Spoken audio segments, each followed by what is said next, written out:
আকরাম হোসেন সাহেব, সম্মানিত মুহতামিম, জামিয়া মুহাম্মাদিয়া শামসুল উলুম শিবচর কওমি মাদ্রাসা।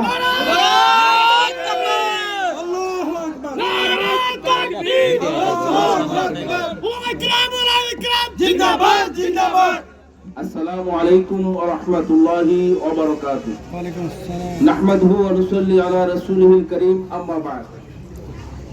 হযরতে উলামায়ে ইকরাম, দিন প্রিয় ভাই ও বোনেরা, আল্লাহ পাক রব্বুল আলামিনের লাখো কোটি শুকরিয়া যে আল্লাহ পাক রব্বুল আলামিন আমাদিগকে এই বর্তমান এই নতুন বাংলা স্বাধীন হইল, এই স্বাধীন বাংলাদেশে আমাদের নবীর প্রতিবাদ করতে আসছে। আজকে আমরা দেখেন অন্তর দিয়া একেবারে খুল্লুম খোলা ভাবে শান্তি প্রিয় ভাবে আমরা আজকে এই প্রোগ্রাম করতে পারতেছি।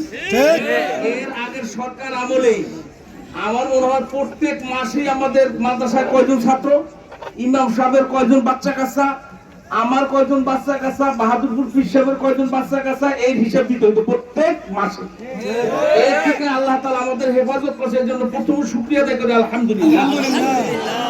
আমি বলতে চাই, বিগত সরকার যে হেফাজতের সময় যে 5ই মে যে ঘটনা ঘটাইছিল, সেটা কি জন্য আপনারা কি জানেন?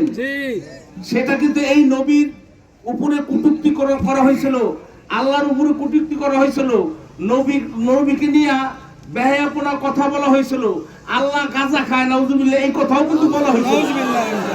কিন্তু তাদের কর্ণপাত হয় নাই, তারা আমাদেরকে দিয়ে আর নাস্তিকদেরকে দিয়ে খেলছে।